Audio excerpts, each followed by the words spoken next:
긍휼의 그릇은 유대인들 가운데서 예수를 구세주로 믿는 자들과 이방인들 가운데서도 하나님의 부르심을 받은 자들이라고 했습니다. 긍휼의 그릇은 부르심을 받은 자들로 그들이 바로 예비하신 자들입니다. 그러므로 부름을 받은 자들은 유대인이나 이방인이나 할 것 없이 이미 예비된 자들로 그들이 바로 긍휼의 그릇인 것입니다. 그들은 중에서 라는 표현으로 유대인 중에서 이방인 중에서 부름을 받은 일부를 말합니다. 바울이 부세아에 그래서 내 백성 아닌 자를 내 백성이라 사랑하지 아니하는 자를 사랑한 자라 부르리라고 한 말씀을 인용하여 이방인 중에서와 유대인 디아스포라들 가운데서 부름을 받은 자들이 있다고 합니다. 이방인이었던 우리는 선민 이스라엘의 눈으로 보면 처음부터 이방인이고 하나님의 백성이 아니었습니다. 유대 디아스포라도 잊혀져 가고 있는 유대인들이었습니다. 그런데 그들까지도 하나님께서 부르셔서 그의 백성 삼으신다는 말씀입니다. 그 결과 우리 이방인들 중에서 부름을 받은 하나님의 백성이 생겨났고 모든 유대인들 중에서 일부가 하나님의 부르심을 받게 된 것입니다. 성경은 그들을 가리켜 이스라엘이라고 부릅니다. 지리적으로 이스라엘 땅에 살고 혈통적으로 아브라함의 후손이 이스라엘이 아니라 하나님의 긍휼로 부르심을 받은 자들이 참 이스라엘이라는 말입니다. 그래서 주님께서 이방인들의 길로도 가지 말고 사마리아인의 고을에도 들어가지 말라고 하신 것은 바로 그 이스라엘에게로 가라는 말씀인 것입니다. 이들은 예비된 자들로 아직도 믿지 않고 있는 자들 중에서 부름을 받은 자들이 세상 속에 숨겨져 있다는 말씀입니다. 로마서 9장 27절의 말씀입니다. 또 이사야가 이스라엘에게 관하여 외치되 이스라엘 자손들의 수가 비록 바다의 모래 같을지라도 남은 자만 구원을 받으리니. 바울은 이방인들의 일부가 창조주의 영광 속에서 그의 능력으로 말미암아 구원받는다고 했습니다. 반면에 유대인들이라고 해서 다 구원 얻는 것이 아니라 그들 중에서 남은 자만 구원을 얻는다고 합니다. 그러므로 하나님의 약속은 무효가 된 것이 아니라 여전히 진행되고 있는 것입니다. 그러나 유대인의 구원은 더 이상 민족 단위로 이루어지지 않습니다. 단지 유대인이라는 이유로 구원을 얻지 못한다는 말입니다.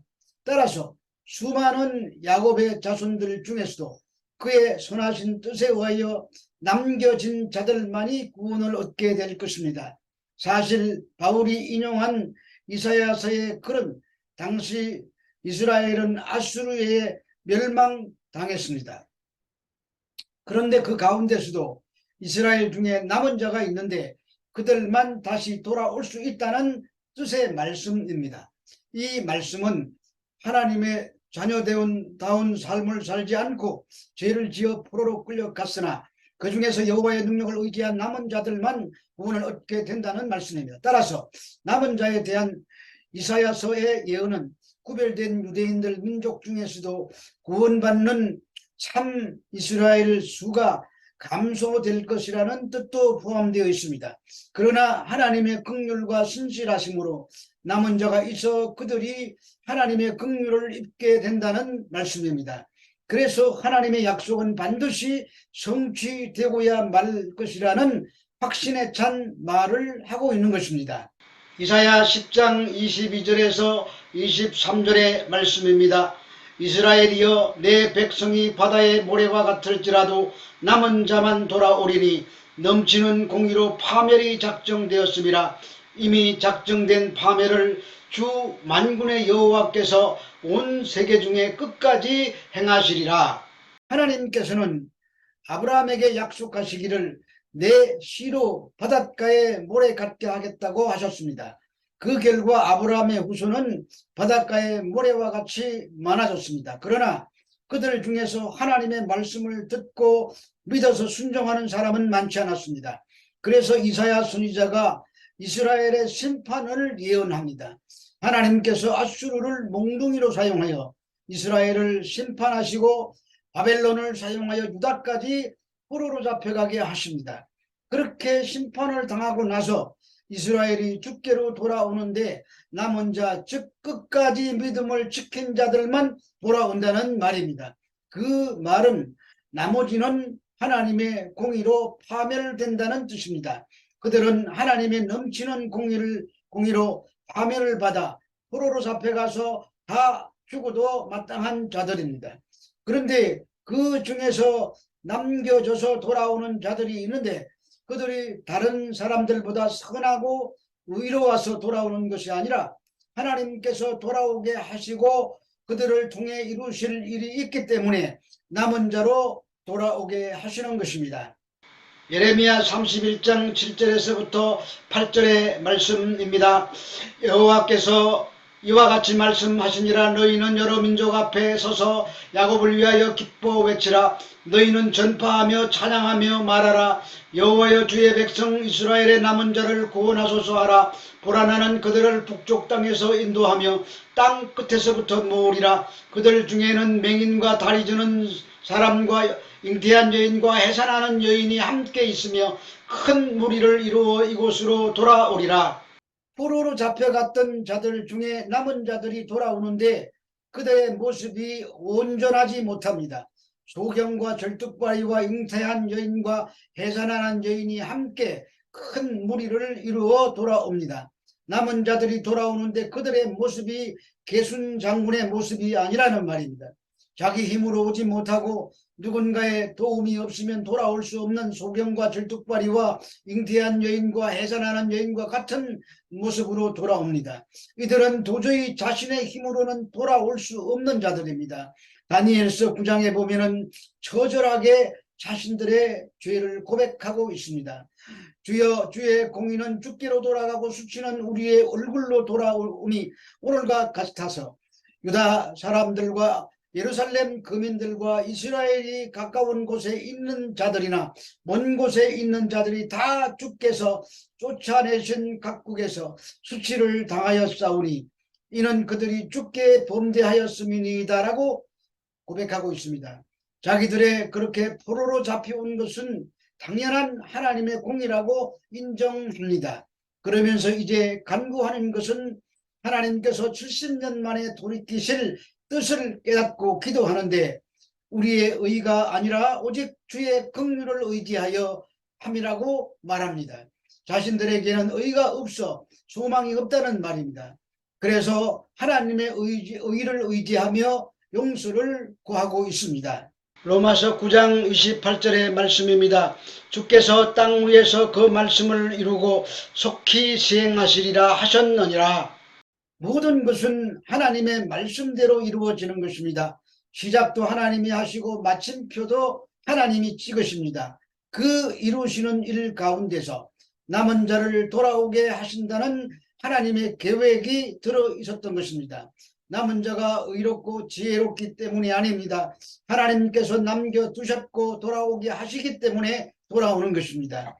인간의 범죄 이후에 여인의 후손과 뱀의 후손이 싸울 것을 말씀하셨습니다. 여인의 후손이 뱀의 머리를 밟아서 승리하실 것이라고 하셨습니다. 그래서 옛뱀 곧 마귀 사단을 이길 여인의 후손이 나타나야 이 싸움이 끝나게 되는 것입니다. 아담과 하와를 통해서 가인과 아벨이 태어났으나 아벨이 죽임을 당합니다. 그래서 셋으로 그 후손을 연결시킵니다. 그러나 이스라엘의 전 역사를 보면 끊어질 듯 말 듯 아슬아슬하게 남겨진 자들로 인하여 아브라함에게 약속하신 그 약속의 후손이 태어납니다. 그분이 바로 예수 그리스도십니다.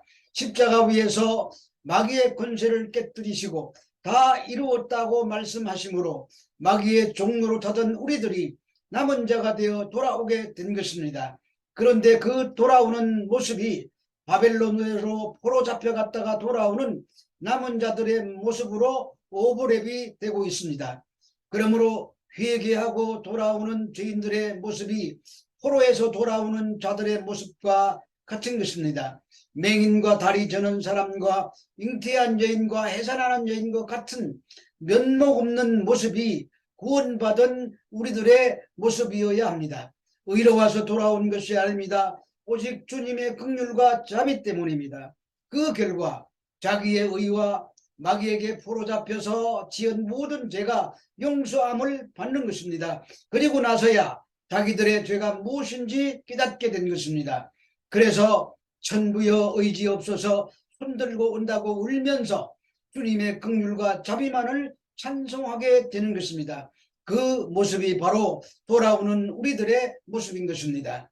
로마서 9장 29절의 말씀입니다. 또한 이사야가 미리 말한 바 만일 만군의 주께서 우리에게 씨를 남겨두지 아니하셨더라면 우리가 소돔과 같이 되고 고모라와 같았으리로다 함과 같으리라. 소돔과 고모라는 구약 성경에서 그 성민들의 죄악으로 인하여 하나님의 심판을 받아 철저히 멸망당한 대표적인 성읍들입니다.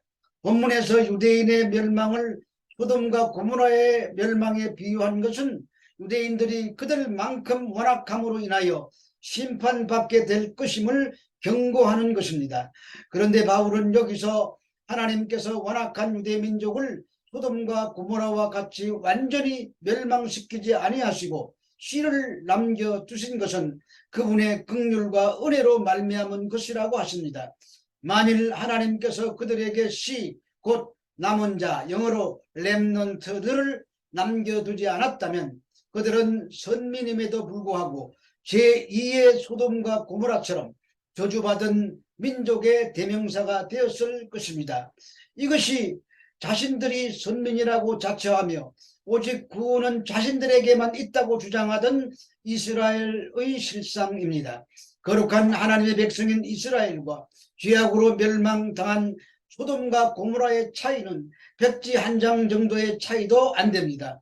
그것은 우리 믿는 자들과 믿지 않아서 진노에 그르신 그들과의 차이도 역시 백지 한 장의 차이도 없다는 말입니다. 그러므로 긍휼을 입은 우리들이 그들보다 나아서가 아니라 하나님의 주권으로 하나님께서 예비하셨다가 남은 자로 부르셨기 때문에 그러합니다. 하나님의 긍휼과 인자하심이 없었다면 우리들도 진노의 그릇으로 멸망받아 마땅한 존재들이었을 것입니다. 이 남은 자들의 대열에 내가 함께 서 있는 모습을 발견하고 겸허히 순종하는 삶을 사는 우리들이 되어야 할 것입니다.